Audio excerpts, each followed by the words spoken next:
नमस्कार, स्वागत है आप सभी का हमारे इस खास प्रोग्राम में। मैं हूं आपके साथ सुनील चौहान। दर्शकों, ये देखा जाता है लीगल शो में हर बार हम आपके लिए नया टॉपिक लेकर आते हैं और इस बार हम जो टॉपिक लाए हैं वो हम सब के लिए बेहद ज़रूरी है।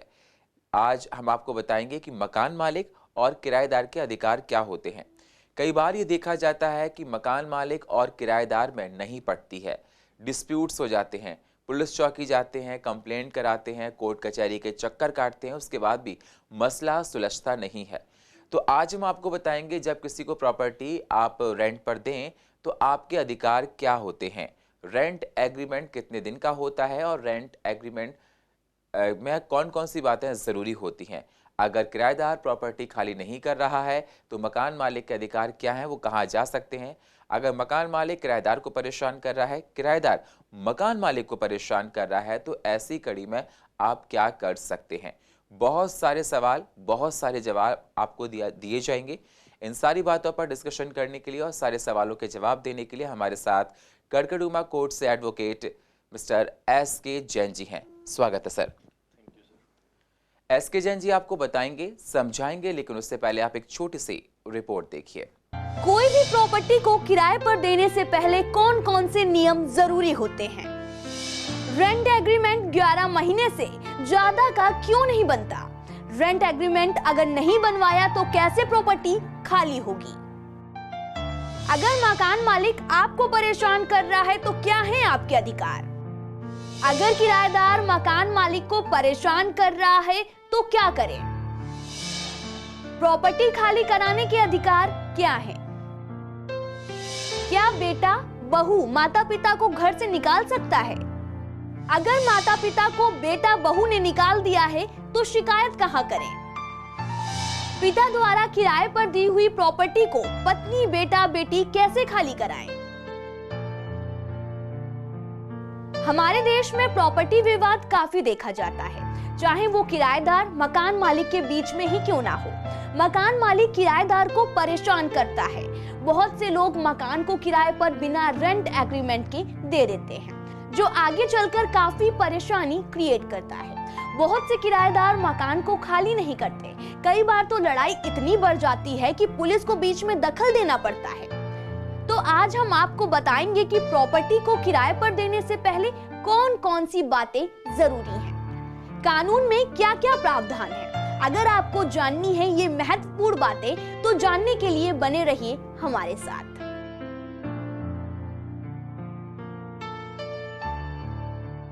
तो जैसा आपने रिपोर्ट में देखा और जानने की कोशिश की, ये विषय बहुत ही ज़रूरी है क्योंकि कई बार ये देखा जाता है, चाहे कॉमर्शियल प्रॉपर्टी हो और चाहे रेजिडेंशियल हो, बहुत से लोगों में विवाद इस बात को लेकर हो जाता है, प्रॉपर्टी खाली नहीं की जाती है। डॉक्यूमेंटेशन की तरह कहते हैं कि बहुत से लोग ध्यान नहीं देते हैं, कहते हैं कि बिना एग्रीमेंट के प्रॉपर्टी दे देते हैं और बाद में जाकर बहुत सारी प्रॉब्लम्स क्रिएट होती हैं। तो अगर दर्शकों, अगर आपको किसी इस विषय से लेकर कोई जानकारी लेनी है, आपके पास कोई सुझाव है, आपको जानना चाहते हैं, तो स्क्रीन पर दिए नंबर पर आप कॉल कर सकते हैं, आप हमको ईमेल भी कर सकते हैं। आने वाले अगले सेगमेंट में आपकी इस परेशानी को हम ज़रूर उठाएंगे, सवाल के जवाब देंगे। बहुत से दर्शक हमको कॉल करके अपनी परेशानी को बताते हैं। सर, देखा जाए आज हमने इस शो में उस मुद्दे को उठाया जो हम लोग अपनी ज़िंदगी में बहुत देखते हैं। कई बार ये देखा जाता है, आप तो इसके एक्सपर्ट हैं, जिसमें देखा जाता है कि मकान मालिक और किराएदार में बहुत डिस्प्यूट्स होते हैं। तो आज हम इस शो में डिस्कशन करेंगे कि मकान मालिक और किराएदार के अधिकार क्या होते हैं, जब भी कोई प्रॉपर्टी रेंट पर देनी चाहिए तो कौन कौन सी बातों को ध्यान में रखना है। सबसे पहले दर्शक आपको देख रहे हैं, मैं सवाल आपसे ये करना चाहता हूँ, आप उनको ये बताइए कि कोई भी प्रॉपर्टी देने से पहले रेंट पर रूल्स रेगुलेशन क्या होते हैं और कौन सी बातों को दिमाग में रखना चाहिए। देखिए, सबसे पहले प्रॉपर्टी देते हुए लैंडलॉर्ड की तरफ से उसको एक रेंट एग्रीमेंट बनवा लेना बहुत ज़रूरी है, जिसमें ये क्लॉज डलवाना ज़रूरी है कि कितने दिन का रेंट एग्रीमेंट कर रहे हैं वो। जनरली रेंट एग्रीमेंट 11 महीने का होता है, बट उसमें ये कंडीशन डलवाना बहुत ज़रूरी है, इन डिफ़ॉल्ट या किसी को प्री मेच्योरली खाली करवाना है आपकी तरफ से, या टेनेंट खाली करना चाहता है तो उस सूरत में क्या करना है। बिल्कुल, आपने बताया कि सर 11 महीने का रेंट एग्रीमेंट होना बेहद ज़रूरी है और आप लोग कोर्ट में रेंट एग्रीमेंट एफिडेविट बनवाया जाता है। सर मैं आपसे जानना चाहता हूं कि रेंट एग्रीमेंट आखिर 11 महीने का ही क्यों बनता है और आगे क्यों नहीं बढ़ सकता है? और क्या कॉमर्शियल प्रॉपर्टी में भी रेंट एग्रीमेंट बनवाया जाता है या रेजिडेंशियल बनाया जाता है? क्योंकि कॉमर्शियल में देखा जाता है 11 महीने अगर किसी का बिजनेस अच्छा चलने लगा और उसके बाद उसने उस जगह को खाली नहीं किया तो आगे जाकर ये परेशानी हो सकती है। तो कौन कौन सी कंडीशंस बनती हैं और 11 महीने से ज़्यादा का रेंट एग्रीमेंट क्यों नहीं बनता है? देखिए, जनरली 11 महीने का रेंट एग्रीमेंट इसलिए बनवाया जाता है क्योंकि 1 साल पूरा होते ही 12 महीने होते ही एज पर Indian Registration Act registration compulsory हो जाता है, जो रजिस्ट्रार के यहाँ हमें रेंट एग्रीमेंट रजिस्टर्ड कराना पड़ता है। 1 साल से कम का रेंट एग्रीमेंट नोटरी से रजिस्टर होकर भी चल जाता है, इसलिए जनरली 11 महीने का ही रेंट एग्रीमेंट बनाते हैं, जिससे स्टैम्प ड्यूटी बच सके ऑनर और टेनेंट की। अगर सर लैंडलॉर्ड किसी किराएदार को परेशान कर रहा है और किराएदार बार बार लैंडलॉर्ड को समझाता है कि आप मुझे परेशान मत कीजिए, हम कुछ दिन में आपके मकान को खाली कर देंगे, जो परेशानियां हमको हो रही हैं प्लीज़ आप इसमें हमें ज़्यादा परेशान मत कीजिए, तो ऐसी कंडीशन में किराएदार क्या कर सकता है जब मकान मालिक किराएदार को ज़्यादा परेशान करे? देखिए, अगर एग्रीमेंट 11 महीने का या 2 साल का या 3 साल का कुछ भी हुआ है, अगर उससे पहले मकान मालिक निकालना चाहता है तो उसको एग्रीमेंट की कंडीशन फुलफिल करनी होगी, जिसमें 1 महीने का नोटिस या 2 महीने का नोटिस की कंडीशन जनरली डलवाई जाती है। अगर कंडीशन नहीं डाली हुई तो मकान मालिक ज़बरदस्ती खाली नहीं करा सकता, उसके लिए किराएदार कोर्ट में जा सकता है। बिल्कुल, आपने कहा कि अगर मकान मालिक ज़्यादा परेशान कर रहे हैं और बार-बार रिक्वेस्ट करने के बाद भी नहीं मान रहे हैं, तो किराएदार कोर्ट का दरवाज़ा खटखटा सकता है। और साथ ही साथ आपने ये बताया कि रेंट एग्रीमेंट 11 महीने का होता है, उसमें कंडीशन डाली होती है कि जब भी आपको मकान खाली कराना है तो 1-2 महीने पहले आपको इन्फॉर्म करना होगा और इन सारी बातों को अगर अमल में नहीं लाया जाता है तो कोर्ट का दरवाज़ा खटखटाया जा सकता है।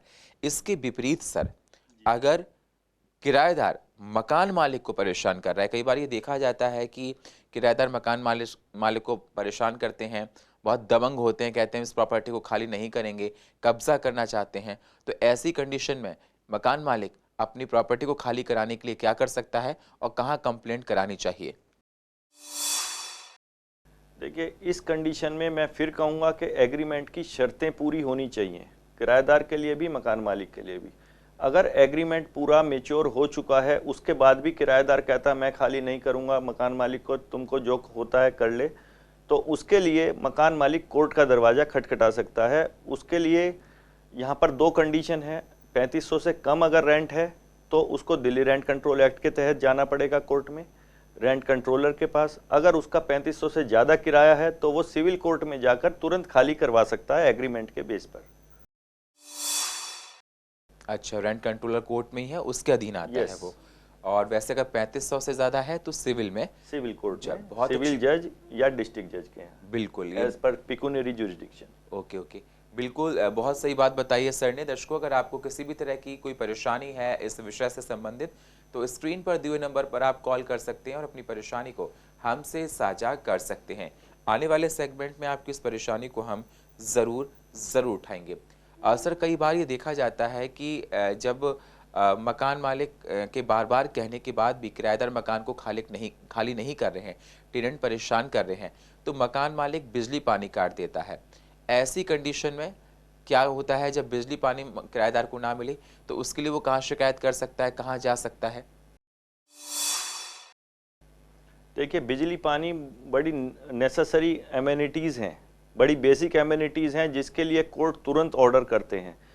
इसमें फिर मैं कहूँगा कोर्ट में 2 तरह से, अगर 3500 से कम किराया है तो दिल्ली रेंट कंट्रोल एक्ट के अंडर सेक्शन 45 के अंडर बिजली पानी रिस्टोर कराने का प्रावधान है, और ऐसे ही सिविल कोर्ट में जा सकते हैं as mandatory injunction for restoration of electricity and water. बिल्कुल, आपने कहा कि कोर्ट का ही दरवाज़ा इसमें खटखटा सकते हैं और कोर्ट ही आपकी इसमें मदद करता है। कई बार सर ये देखा जाता है, बहुत अच्छी बात आपने बताई कि कोर्ट का दरवाज़ा खटखटा सकते हैं। सर, मैं आपसे जानना चाहता हूँ, आप इसके एक्सपर्ट हैं, किस किस प्रकार की केस स्टडी आपके पास आती हैं और कौन कौन से सेक्शंस इसमें लगते हैं जब कोई मतलब घटना घटित होती है तो? देखिए जैसे 3500 से कम किराया अगर होता है तो इविक्शन के लिए यहाँ पर section 14 of Delhi rent control act है, जिसमें कई प्रोविजंस दे रखे हैं, जिसमें नॉन पेमेंट, कोई किराएदार किराया नहीं देता है, नॉन पेमेंट ऑफ रेंट है, किसी मकान मालिक को बोनाफाइड रिक्वायरमेंट है, मुझे तो ये प्रॉपर्टी खाली चाहिए, मुझे अपने लड़के को इसमें शॉप कराना है या मेरे लड़के के लिए उसमें मकान के लिए रेजिडेंस के लिए चाहिए, तो उसके लिए बोनाफाइड रिक्वायरमेंट का केस भी 14(1) के तहत डल सकता है। 14(1) में किसी किराएदार ने कोई सब लेटिंग कर दी है तो वो भी दिल्ली रेंट कंट्रोल एक्ट के अंदर आता है। जहाँ तक सिविल कोर्ट की बात है, सिविल कोर्ट में ये सारा एग्रीमेंट के तहत शर्तें होनी चाहिए, शर्तें नहीं हैं तो भी किराएदार मकान मालिक उनको इन शर्तों के तहत खाली करा सकता है कि मेरी कंडीशंस ब्रीच करी हैं इसने।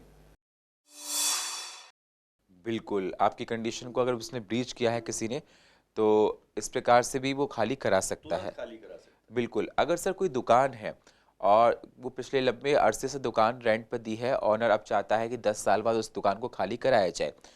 विश्वास हो गया 10 साल से रेंट पे दुकान थी, हमेशा प्रॉपर हर चीज़ आती थी, लेकिन 10 साल बाद जब मकान मालिक ने कहा कि आप इसको खाली कर दीजिए, या रेंट के ऑनर ने कहा कि आप इस दुकान को खाली कर दीजिए, और रेंट एग्रीमेंट है वो एक्सपायर हो चुका है, 11 महीने का था, 12 हो गए या उससे ज़्यादा का समय हो गया, किसी कारणवश से इतने समय के बाद उसने क्या कहते फिर से नया नहीं बना पाया, और दुकान खाली नहीं की जा रही है, फ्लोर खाली नहीं किया जा रहा है, तो ऐसी सिचुएशन में क्या कर सकते हैं?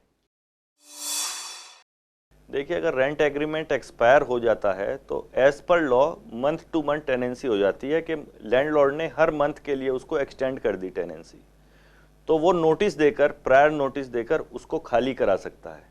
फिर भी किराएदार खाली नहीं कर सकता है तो जैसा कि मैंने अभी बताया, वो कोर्ट में जाकर तुरंत खाली करवा सकता है। सर कई बार ये देखा जाता है बहुत से लोगों के फ्रेंडशिप इतनी अच्छी होती है कि वो लोग रेंट एग्रीमेंट नहीं बनवाते हैं, और विदाउट रेंट एग्रीमेंट के क्या कहते हैं वो प्रॉपर्टी को किराए पर दे देते हैं, फ्लोर पर किराए दे देते हैं, और लंबे अरसे से वो लोग उस पर रहते हैं।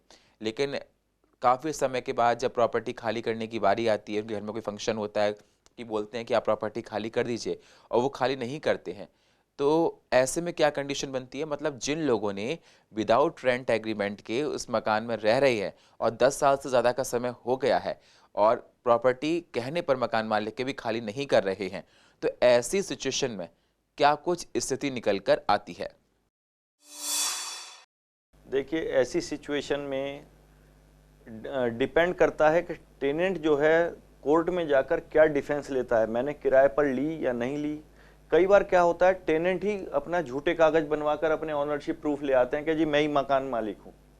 तो ऐसी सूरत में ज़्यादातर हम जो एडवाइस करते हैं कि उसको लाइसेंसी प्रॉपर्टी कहकर परमिशन टू यूज़ किया था, क्योंकि वी आर द ऑनर्स, हम ऑनर हैं, मकान मालिक हैं, तो उसको लाइसेंस पे permission to use, licence is a different thing qua to lease. Lease rent agreement के पर्पज से हो जाता है, और जो लाइसेंस हो जाता है वी हैव परमिशन। जैसे हम अपने बच्चों को भी परमिशन देते हैं वहाँ पर रहने के लिए, फादर के नाम प्रॉपर्टी है और हम अपने बेटे बहू वो हमारी परमिशन से वहाँ पर रह रहे हैं, तो ये होता है उसमें। मतलब आपने बताया कि ये कंडीशंस होता है कि अगर बेटा बहू भी रह रहा है तो वो भी परमिशन से होता है। सर कई बार आपने एक बहुत अच्छा सवाल कर दिया, इसमें एक सवाल और निकल कर आ रहा है, आपने जवाब दिया कि कई बार घर में ही डिस्प्यूट्स हो जाते हैं, पेरेंटल प्रॉपर्टी है, फादर चाहता है कि बेटा इस फ्लोर पे ना रहे और निकालना चाहता है, और बेटा खाली नहीं कर रहा है, तो ऐसी कंडीशन में क्या बनेगा? ऐसी कंडीशन में sir suit for mandatory injunction civil court में दायर किया जा सकता है, और बेटे बहू को फादर तुरंत निकाल सकता है, क्योंकि वो मालिक है उस घर का। अच्छा, और बिल्कुल अगर सर कई बार ये भी देखा जाता है कि बेटा बहू अपने इन लॉस अपने फादर को और मदर को निकाल देते हैं, और तो क्या ऐसे बुजुर्ग लोग कहाँ जाके शिकायत कर सकते हैं जिससे उनको अपना घर मिल सके? देखिए, एक तो यहीं जैसे अभी बताया सिविल कोर्ट में जा सकते हैं वो अपना घर खाली कराने के लिए। दूसरा सर एक सीनियर सिटीजन एक्ट अभी आया है 2-3 साल से, जिसमें वो एसडीएम के यहाँ पर कंप्लेंट लिखा सकते हैं और वहाँ पर उनको भी तुरंत रिलीफ मिलेगा, नोटिस करके वो मकान बिल्कुल खाली कराया जा सकता है। बिल्कुल, अगर किसी के साथ ऐसा होता है तो एसडीएम के पास जाके अपनी एप्लीकेशन दे सकते हैं और मकान तुरंत खाली कराया जा सकता है। और अगर बेटा बहू चाहें कि प्रॉपर्टी पे कब्जा कर लें तो माँ बाप के रहते हुए वो कब्जा नहीं कर सकते हैं। कोर्ट बेटा बहू को प्रॉपर्टी नहीं देगा। सबसे पहले प्रेफरेंस पर रखे जाएंगे तो पेरेंट्स ही रखे जाएंगे। सर सपोज करिए अगर बहुत बार ये देखा जाता है कि सपोज करो कोई प्रॉपर्टी है, कोई फ्लोर है या कोई बिल्डिंग है, पेरेंट्स ने टेनेंट को रेंट पर दी, 5 साल बाद दुर्भाग्यवश देखा जाए कि उनकी कोरोना से डेथ हो गई है जिन्होंने प्रॉपर्टी को रेंट पे दिया था। और उसके बाद जब उनके बेटा बहू जाते हैं उन किराएदारों के पास और कहते हैं कि इस प्रॉपर्टी को आप खाली कीजिए, तो वो कहते हैं हम आपको नहीं जानते हैं, हमारी तो बात उनसे हुई थी, आप ऑनर है नहीं, हम आपको ऑनर नहीं जानते हैं, हम तो आपसे कभी मिले नहीं। ऐसे में देखिए एज लीगल एयर्स तो उसके हैं ही डिजीज्ड फादर के, तो वो सिस्टर ब्रदर या कोई भी जो भी लीगल एयर्स है, even one of the legal heirs can file the suit against the defendant against the tenant. कोई भी एक भी आदमी उसको एज लीगल एयर उसके खिलाफ केस डाल सकता है खाली कराने का, और उसको क्योंकि कोर्ट जाते ही पूछेगी आपकी क्या कैपेसिटी है, आप तो टेनेंट ही हो ना, मकान मालिक को आप डिस्प्यूट कर रहे हैं बट आप तो टेनेंट ही हो ना। सर मैं आपसे जानना चाहता हूँ, आपने 25 साल से ज़्यादा इस प्रोफेशन में दिए हैं, आपके पास किस किस प्रकार के केस आते हैं? अपना एक्सपीरियंस इस मंच से साझा कीजिए जिससे लोग समझ सकें कि प्रॉपर्टी डिस्प्यूट्स किस प्रकार के होते हैं मकान मालिक और किराएदार के बीच में। देखिए प्रॉपर्टी डिस्प्यूट जनरली तो इसी प्रकार के होते हैं जो हम अभी डिटेल कर सके हैं, बट कई बार क्या होता है जैसे 3500 वाला एक डिस्प्यूट है जो जनरली रेज होता है कि हमारा किराया 3500 से कम है। दिल्ली रेंट कंट्रोल एक्ट में टेनेंट को ज़्यादा सुविधाएं मिली हुई हैं, ज़्यादा प्रोटेक्शन है। सिविल कोर्ट में जाते ही उसकी सुविधाएं कम हो जाती हैं। Civil court as per agreement या एज पर रूल गवर्न होता है। तो एज पर केस लॉ मैं आपसे बताऊं तो एक टेनेंट का किराया 3500 ही था प्रॉपर, तो उसने लैंडलॉर्ड उसने डिफेंस लिया, मैं तो दिल्ली रेंट कंट्रोल के अंदर में आता हूं, तो लैंडलॉर्ड ने उसको 10% इंक्रीज का नोटिस देके 3850 किराया करके उसके खिलाफ सिविल कोर्ट में केस डाला और वो एविक्शन हुआ। तो इस तरह से कुछ टेक्निक्स अपनाई जाती है। बिल्कुल, आपने बताया सर कि इस प्रकार से कुछ टेक्निक्स को अपनाया जाता है। सर सेक्शंस कौन कौन से लगते हैं इसमें मकान मालिक और किराएदार के डिस्प्यूट्स में? और कई बार तो ये देखा जाता है कि लड़ाई इतनी ज़्यादा हो जाती है कि पुलिस को बुलाना पड़ता है, फिजिकली भी देखा जाता है लोग हो जाते हैं, तो ऐसी कंडीशन में क्या होता है? देखिए जो पुलिस बुलाई जाती है वो हमेशा फौजदारी या क्रिमिनल कुछ हो जाए, कुछ लड़ाई झगड़ा हो जाए, पुलिस उन केसेस में आती है। पुलिस पर कभी भी खाली कराने या रिस्टोर कराने के चक्कर में नहीं पड़ती, वो उनके लिए गलत है। हाँ कोई जबरदस्ती कब्जा कर ले किसी के मकान पे तो वो सेक्शन 448 आईपीसी के अंदर में आता है, क्रिमिनल ट्रेसपास के अंदर। बिल्कुल, बहुत अच्छी बात आपने बताई कि अगर इस प्रकार से ऐसा होता है तो वो और दूसरे सेक्शन में आता है।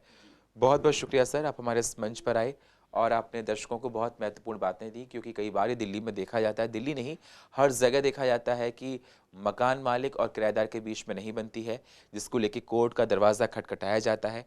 प्रोग्राम में बहुत महत्वपूर्ण बातें बताई गई हैं, क्योंकि बहुत से लोगों का मानना है कि हमारी प्रॉपर्टी को मकान मालिक की प्रॉपर्टी को किराएदार खाली नहीं कर रहे हैं, जिसको लेकर कोर्ट कचहरी के चक्कर काटने पड़ते हैं। इसीलिए आपने समझाया कि जब भी कोई प्रॉपर्टी दें रेंट एग्रीमेंट बनवा लें। रेंट एग्रीमेंट आपने बताया कि 11 महीने का होता है, 12 महीने का होने पे वो रजिस्ट्रेशन उसका ज़रूरी हो जाता है, इसलिए रेंट एग्रीमेंट बनवाना बहुत ज़रूरी है। और उसमें इस बात का भी देख लें जिक्र की कंडीशंस क्या क्या हैं, किस प्रकार की कंडीशंस हैं, और क्योंकि इन फ्यूचर का कुछ पता नहीं होता है कि क्या होता है। बहुत बहुत शुक्रिया सर। तो देखा आपने, एडवोकेट एस के जैन ने आपको बताया, समझाया कि जब भी आप कोई प्रॉपर्टी को किराए पर दें तो बहुत सारी बातों को ध्यान में रखना है। अगर आप बातों को ध्यान में रखेंगे तो इन फ्यूचर आपको परेशानी नहीं होगी, क्योंकि कई बार ये देखा जाता है कि लैंडलॉर्ड और टेनेंट में नहीं बनती है, डिस्प्यूट्स होते हैं, हालांकि मामला कोर्ट कचहरी तक जाता है। तो अगर एग्रीमेंट बनवा कर रखोगे तो ये शॉर्ट आउट ईजिली हो जाता है। साथ ही साथ बताया कि अगर किसी के फादर एक्सपायर हो गए हैं, मदर एक्सपायर हो गए हैं, प्रॉपर्टी को रेंट पे वो देकर गए थे और किराएदार खाली नहीं कर रहा है, तो लीगल एयर मतलब बेटा, बेटी या वाइफ उसको जाके कोर्ट में अपनी कंप्लेंट कर सकती है, शिकायत कर सकती है, जिसके आधार पर उनको मकान खाली करना पड़ेगा। साथ ही साथ सर ने ये बताया कि अगर किसी का बेटा या बहू माँ बाप को परेशान कर रहा है कि आप इस मकान से निकलिए, तो वो एसडीएम के पास जाके अपनी एप्लीकेशन दे सकते हैं, कंप्लेंट कर सकते हैं कि हमारा बेटा हमको इस मकान से निकाल रहा है, हम इसमें कहाँ जाएंगे। तो एसडीएम आपकी परेशानी को तुरंत सुनते हैं और माँ बाप के जिंदा रहते हुए बेटा बहू को प्रॉपर्टी नहीं मिलती है। तो ये बहुत महत्वपूर्ण बातें हैं इस प्रोग्राम की, क्योंकि बहुत बार ये देखा जाता है हमारे समाज में इस प्रकार के डिस्प्यूट्स बहुत ज़्यादा देखे जाते हैं। दर्शकों, अगर आपको किसी भी तरह की कोई परेशानी है तो स्क्रीन पर दिए हुए नंबर पर आप कॉल कर सकते हैं और अपनी परेशानी को हमसे साझा कर सकते हैं। आने वाले नए सेगमेंट में आपकी इस परेशानी को हम आपसे जो सवाल है आपको उसका जवाब देंगे, आप मेल भी कर सकते हैं। और फिलहाल हमारे इस खास प्रोग्राम में इतना ही। बाकी खबरों के लिए आप बने रहिए CCN के साथ। तब तक के लिए नमस्कार।